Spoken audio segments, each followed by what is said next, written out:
Hello, everyone. I'm Darian Gold, and welcome to All Things Pilates Season 5. There is a collective fascination with Joe Pilates, his method and inventions.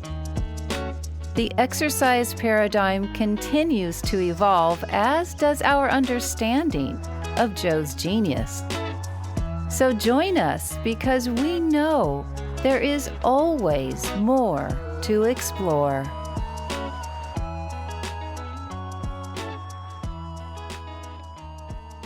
Healing is a word that's tossed around a lot, even in the Pilates community. But what constitutes healing? And how do we know if healing is taking place? There are many paths to healing, and the melodic sound and vibrational resonance of crystal singing bowls is such a path. Here to explain about this growing field is Carrie Miller, a Pilates teacher who teaches Pilates in Scottsdale, Arizona, and has combined sound healing into her teaching. Hello, Carrie. Thank you for coming on to the show. Thank you for having me, Darian. I love the work that you do, and I'm so pleased and grateful to be here today. Oh, thank you, Carrie. What brought you to Pilates? Well, thank you for asking. It's been an interesting journey. I am a movement teacher, and I started with dance. And as a dance student, I was injured late in my teens, and I went on to dance professionally and go to college. So during my study in college, I was introduced to somatics, learning, Alexander technique, Bartinieff technique, Laban movement, as well as Pilates. The Bartinieff work, Eve Gentry was the protege, and she was the president of the Bartinieff and Laban Association in New York when she was working with Joe. So she was very connected to these developmental movement patterns, which I believe enhanced her work with Joe. So by learning these patterns alongside the Pilates method, I began to rebuild some strength and really coordination in my movement. So as you're developing and you have these injuries and compensations in that time, I always wanted the part, right? Even if you're hamstring, I had a hamstring tear. I was still kicking the left leg, which I had no business doing. But this kind of work was helpful and allowed me to restore. When I finished college, I was continued to dance professionally, but I realized that I needed another outlet for my body. And I also loved the art of the Pilates work in the sense that it wasn't about form in the way dance was. It was about embodiment.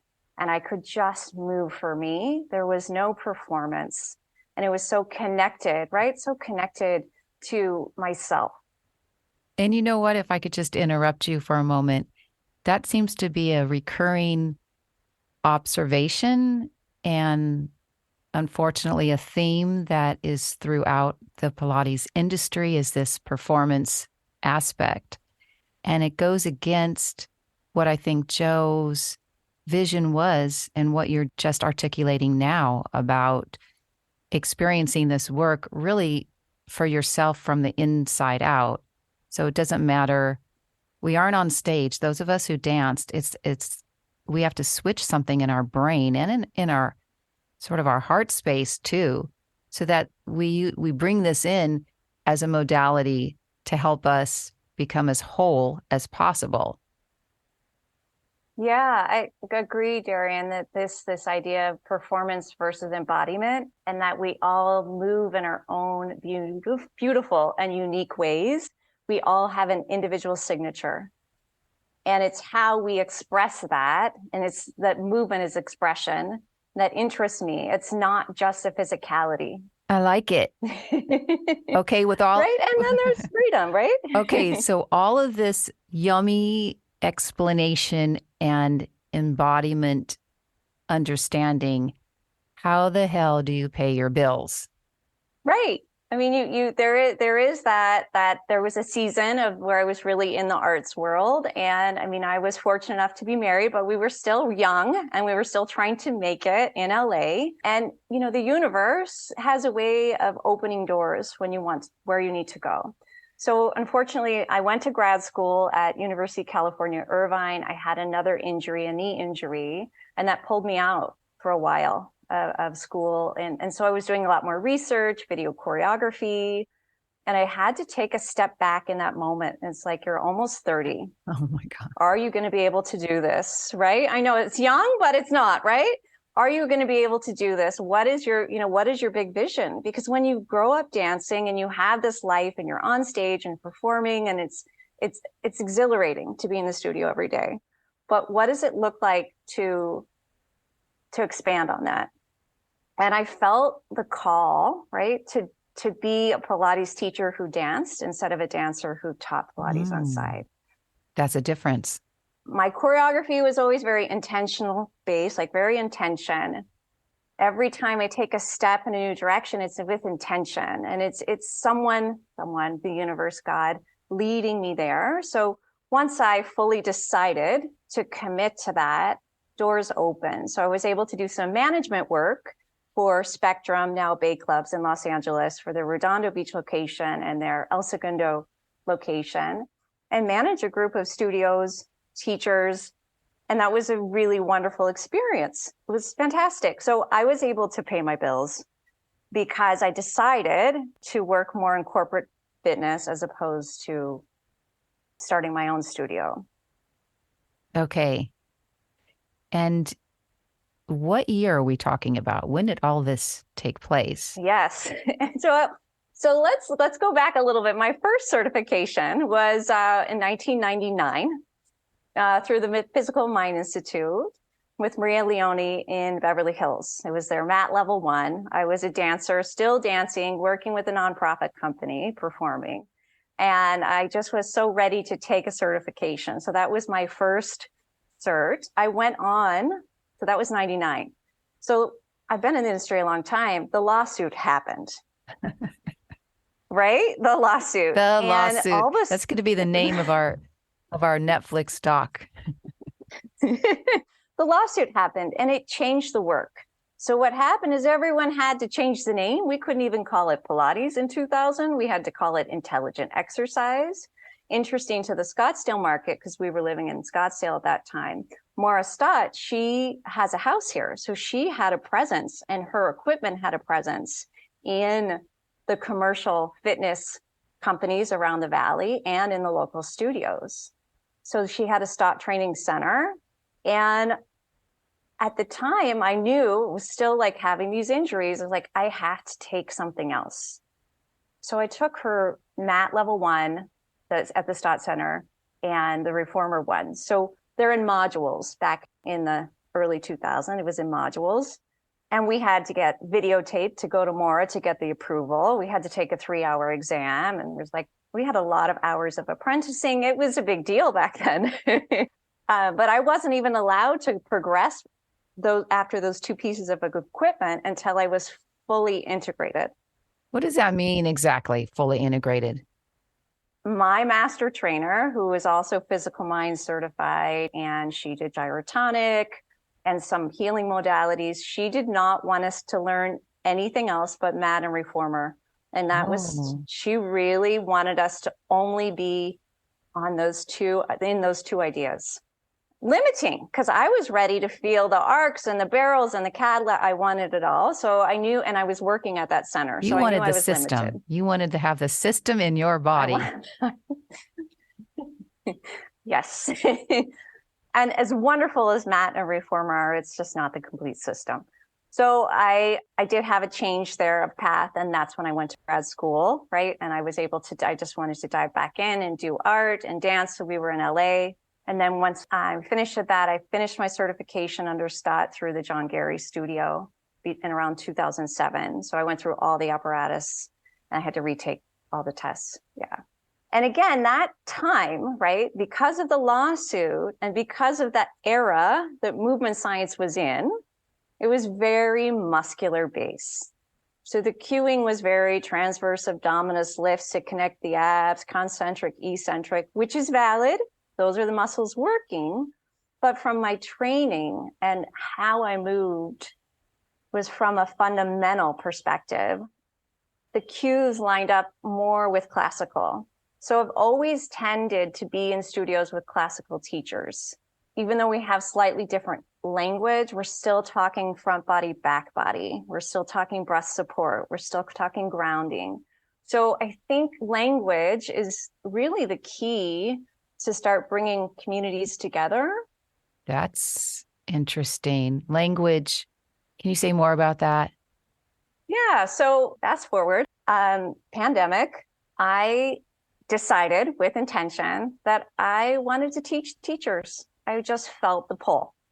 And it was such an interesting time because we as teachers were teaching our students online. And suddenly we all developed this skill and we kind of liked it. We're like, whoa, I can actually teach on video. This is actually something I can do. And so once people gained some confidence in that, they began taking class. I'm sure you've experienced that too, Darian, with your business. Actually, I was teaching with using Skype probably 15 years ago. So the idea of like a two-dimensional experience wasn't completely foreign, but it was a different environment now in 2020. And I mean, you were ahead of the curve. Most of us didn't really want to go to digital, but we figured if we need, how could we do this? So as a master teacher, I was encouraged by my coach at that time, Leslie Logan. She's like, you need to get online. How are you going to reach the teacher in Kansas? She can't come to you in Scottsdale and pay all this money to train with you and talk about somatics and fascia. So how are you going to reach them? So for me, that was that bold step of stepping in. And what I found was that when we strip back the identification and we just use language like breath, core support, front body, back body, and we really just pulled all the equipment ideas away in terms of, is this classical or contemporary? And we just worked with each other in a safe space. I had 50% classical and 50% contemporary, and they were all interacting. And it was wonderful, amazing because it was like the movement brought us together. The exploration brought us together. So, yes, there's no off-putting language. Just like everyone is invited to the party. And that's that inclusion piece. That's part of the teaching fundamentals too, is that we're all invited. There's always a seat. Yeah. Yes. That should be a t-shirt. Carrie, before we talk about sound healing, why did you feel the need at this point to add this modality to your Pilates teaching? Great question. So Pilates, as wonderful as it is a movement modality. We are thinking while we're moving. Whether you usually have a teacher, even if you're in your self-practice and you know the work really well, you can go to a very movement as meditation space if you're an advanced practitioner. However, there's still a sense of movement. Whereas finding sound and breath work healing, which is another modality I also teach, drops you into your parasympathetic nervous system. So we get to calm the mind and go into the rest and digest mode. So for me, during the pandemic, it was very stressful. I homeschooled my kids. I had to change. I had to shift the way we did life, our finances. I mean, unfortunately, we saw quite a few studios locally not make it. It was heartbreaking for our community. It really was. And there was a lot of clients and people that, had issues from COVID and long COVID. And there's a collective trauma in that. 100%. 100%. And the sound and sound healing gives my nervous system a chance to pause. I don't have to think about doing anything, but I can still be in an embodied experience, meaning I can still connect to myself without doing. Because the sound has these vibrations and it hits you on that cellular level, and they're aligned to the chakra system, or you could say the parts of the body. So it grounds you, it roots you, it clears that emotional energy that sometimes we can't get to in Pilates. Like it's either emotion, it's bone movement, it's fascia, or muscle strength. That's the four. It's one of those four. And if I can't get to it in one of the three, then we've got to sit down and clear it. And you felt compelled to share this with your students based really on the trauma that even if people didn't actually have COVID or long COVID, just the trauma of this time in our history, it was in their cells. And you saw in their Pilates practice that there was something that was missing that you knew you could provide, perhaps this healing modality link. Yeah, so my work has always been energetic. Tactile cueing is a part of the way I teach. It's a passing of energy. I can typically feel when the vibration in the tissue is low, but I can't always touch every person all the time, right? And the sound touches people. It touches people so deeply, and it moves you into a place of inner consciousness, right? That inner child, that playful being, where that experience is like freedom, surrender, peace. Can I ask you, when you have hands on, and let's say you're spotting someone doing an exercise, whether it's on the mat or the ladder barrel, you're saying that you can feel the, let's say, the stuckness or the inability for the body to release, to therefore find the elongation and find the strength underneath that. You can feel in your fingertips or sense energetically. Well, the energetic body goes out from us 8 feet. So I can sense it when I walk into a room. I did study with Madeline Black, so I was able to refine those skills. Muscle energy technique I learned from her, as well as some of her hands-on fascia glides and fascia unwinding. So I do know some of those techniques. Within a Pilates exercise. Yeah. Interesting. Can you give an example? Yes, in rotation. So spine twist, for example. Seated, if we want to make it a little more accessible for maybe my active ager client or a beginning, right? Seated on the reformer, feeling, if we're going to rotate to our right, feeling that right sits bone drop, the lumbar translates slightly right, and the ribs translate slightly left, making that diagonal. So that is the uplift as we spiral around. What I tend to see is when maybe the pelvis is not in its grounded position, it may be slightly forward or slightly back. So finding that sense of weight. And then just by taking my hands and following the glide of the rib cage, and then in opposition, kind of weighting that right sits bone, I can actually help them with that expansion.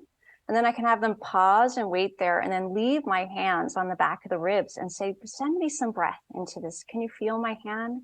Can you send breath into that? So there's a softening, there's a breathing with, there's a holding space, there's a being seen. Oh, that's an interesting aspect, being seen, because that is something that is also happening in our community, I believe. That if you aren't the showman, showwoman, showman, You got it.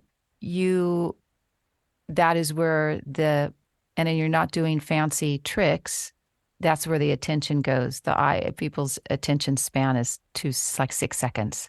So it's hard to feel like you matter or you are seen. And so I think you're providing a space for people to have a Pilates workout, but you're adding these other dimensions that help them have a fuller experience. I think Joe would really appreciate this direction that you're in. Thank you, Darian. That's really kind. Yeah, it's about being the facilitator. So how can I facilitate the movement experience? That's really important to me, and having intention. So, meeting people where they're at every day, if their everyday body, right? But also allowing that space to be transformative. right? Just like taking class with you last week, where you gave me the correction of getting my ribs on top of my hips, like pushing them to the edge, inviting them to the edge, right? Holding their hand on the edge, saying, yes, you could Yes. do this. Come on. Haven't you Yes. done teaser with the twist on the chair? And I'm like, Yes. no, Darian, I haven't done it in 3 years, but thank you for believing in me, right? Yes. So we need our teacher. That's what we need. We need our teachers to hold that space, to walk with us side by side. I'm not the center of the room. I'm part of the room. It's a collaboration. That is another t-shirt right there. Because I think if you stop believing that and you only believe that you are the center, it's over. Well, I think there's a couple different types of personalities, right? In terms of teaching, right? There's the teacher that says, here I am. And then there's the teacher that says, how are you? Yes. And they're just different. The here I am teacher has a certain vibration, and some people need to hold on to that because they're looking for something. But that doesn't align with me. I'm how are you? Yeah, absolutely. And that is what you're saying. You're seeing this person. You want to know how they are. How is their body feeling today? What can we do today? Here's another point. If we are doing, some of us in the classical world, we do abide by an order, but it doesn't mean that there's not space within the order to explore and to pause, as you're saying, and to find something new, to explore or experiment with an exercise that the student maybe never thought about, didn't know that their body could move in a certain way until you're there, even if it is online. Especially if you have a good vocabulary and you have a good eye, you can take students through different planes of movement safely by very specific, detailed cueing, as long as the student is listening. I spoke about these crystal singing bowls. It's so intriguing. Right. Before Carrie and I started discussing the idea of her coming onto the show, I would say for the last 6 months, maybe a year, there are these sound baths or singing bowls that I find someone playing on YouTube. And every night, I just am drawn to having that YouTube channel on. It's very melodic and very calming. And I was hoping that you can say a little bit more or explain exactly, are crystal bowls made out of crystal? And maybe you can explain what they look like and how you actually play them, because I know you're going to play them for us pretty soon. Yes. So, everything is energy, right? The reformers have energy, the bulls have energy, everything is energy. So the crystal bowls are made out of crystal quartz, and the quartz is heated. Now, again, I'm newer to this work. I just went through my training in the end of February. I've been studying sound for about a year. Okay. So it's going to get a little bit me reading off the sheet, but Okay. stay with me. Okay. It'll get a little more interesting. So the quartz heated to a high temperature and shaped into various sizes. So the bigger the bowl, the deeper the sound. So the biggest bowl I have is a 14-inch, but you could have an 18-inch and a 20-inch and a 22. They could be really massive. Wow. Yeah. And heavy. And so and heavy. Yes. So I have a 14-inch, two 12-inches, and two 10-inch, and an 8. And they're the same notes. So we'll get into a little bit of a music theory as the scale on the piano. So it's 7 notes. And with that, you have major chords that we're familiar with that feel harmonic, right? So you can play it more. You want to create a sound that isn't grating, like when you have 2 notes, like a flat and a sharp. You want to bring harmony in. So resonance is one of the words we use when we talk about sound. It's defined as the frequency in which the object most naturally wants to vibrate. The research is not fully out yet. It should be in the next 5 to 10 years. But it has been shown that this resonance, this vibration, helps with cancer patients. And there's a wonderful book, The 7 Secrets of Sound by Jonathan Goldman. He talks about the power of sound and how our voice, our tone, Humming, you've showed me some wonderful exercises with the Yes. classes you've done with humming, how Yes. that can calm the nervous system.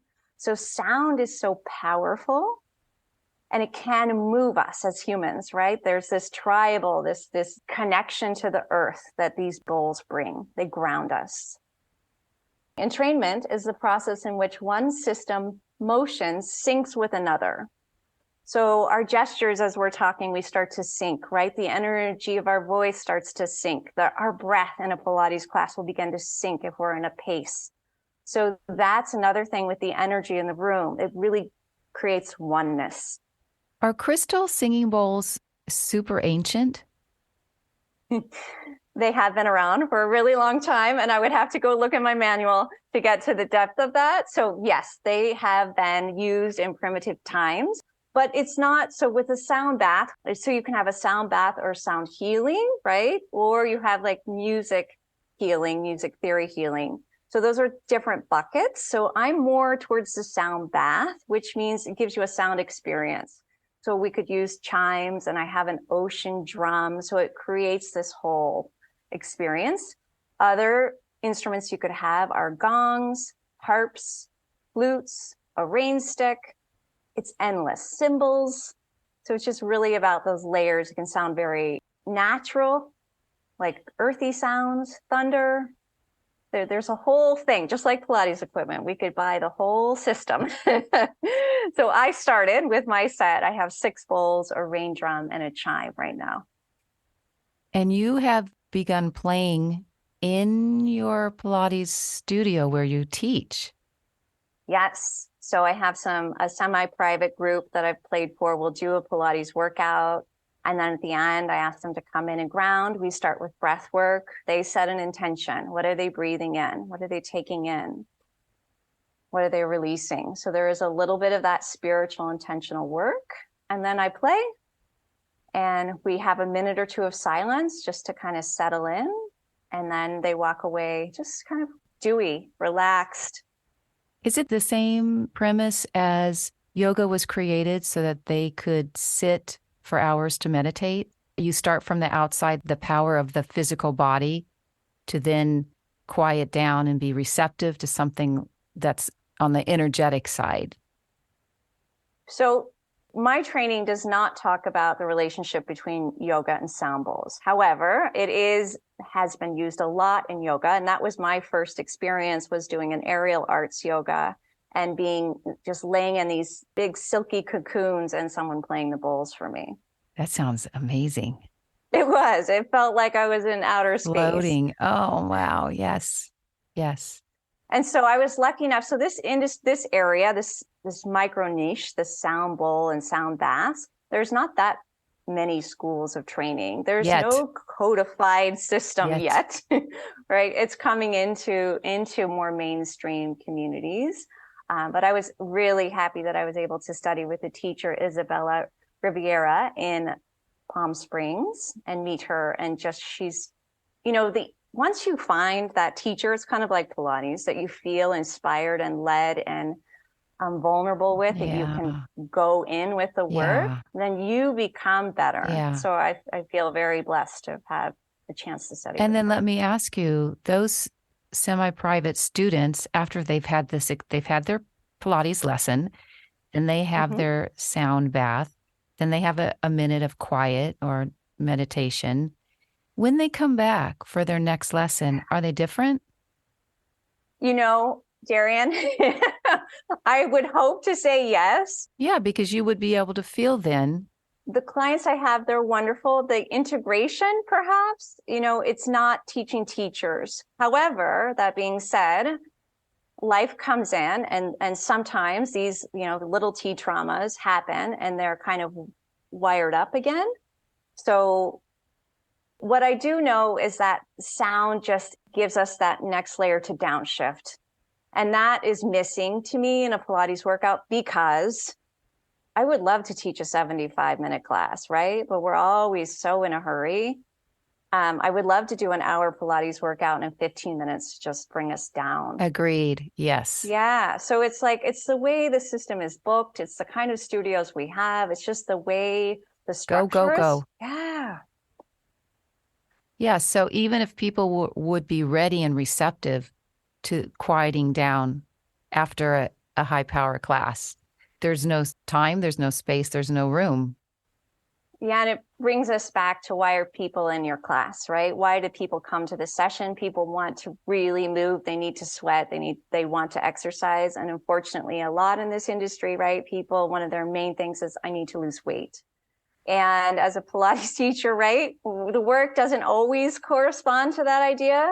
So we have to push the work a little bit to get them to that heat in the body so they can get those calories burned, so they are hitting their goals, so they stay as a client, blah, blah, blah. You get where I'm going.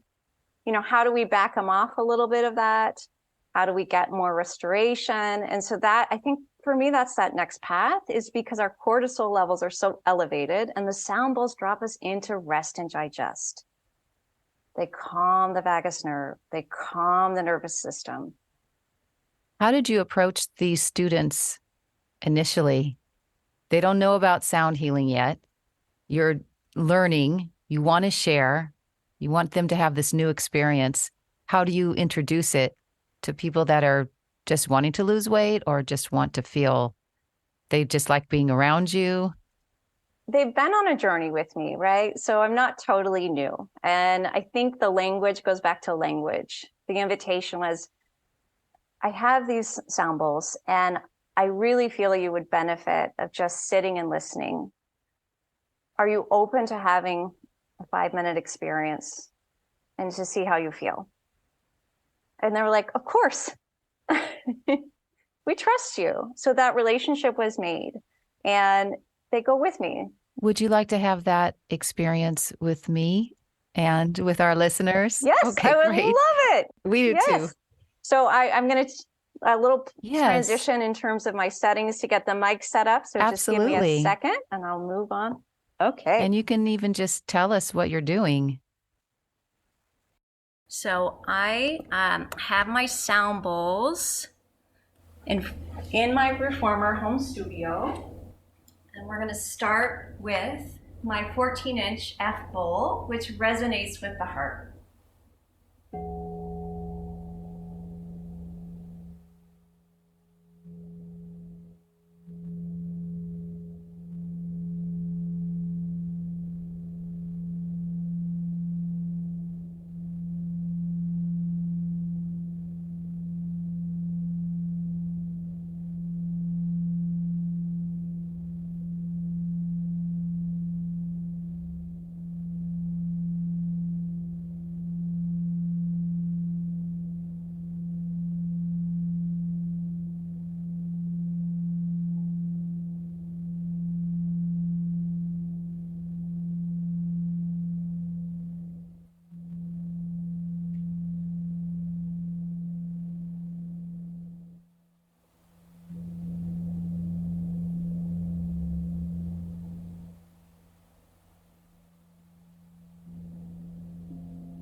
So this is major chord, C, E, G.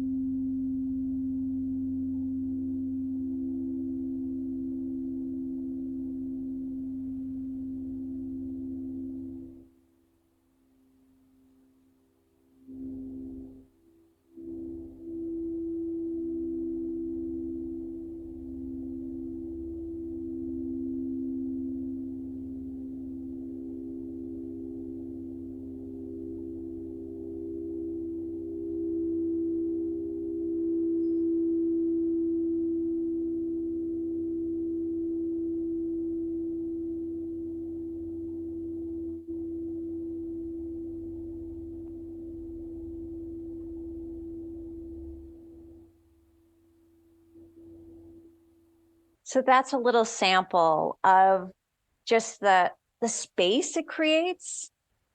Wow, it was gorgeous. So calming. Thank you. Carrie, if other Pilates teachers and or students want to learn more, are you available? Can they reach out to you? I am. Yes, I would love that. Of course, conversations, right? That's how we all grow in community, and we all need each other. So I'm not the only sound practitioner. There's many all over the country, and we'll find you someone somewhere. Wonderful. Okay, so what's the best way do they email? Yeah, so you can, I'm on Instagram. So that's at Carrie Miller Pilates. That's my account name. My website is carriemillerpilates.com.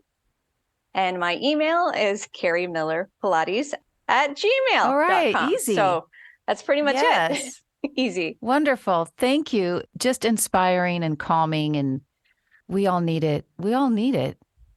Well, thank you for having me. Thank you for introducing this sound modality into the Pilates world. Thank you for taking a chance as this is new in my journey and sharing this process of learning something new. Yes.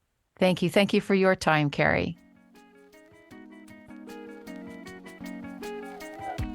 All Things Pilates is produced, written, edited, and hosted by me, Darian Gold. Mastered audio mix by Fabian Romero. This season has all original music by AKA Johnny. And if you're loving this podcast, leaving a review would be most appreciated. The process of healing is multi-layered and multidimensional. There are so many modalities available, and if we're receptive to them, we may be surprised that other healing experiences exist. But are we ready? Thanks so much for tuning in, and meet you here in a couple of weeks for another episode of All Things Pilates.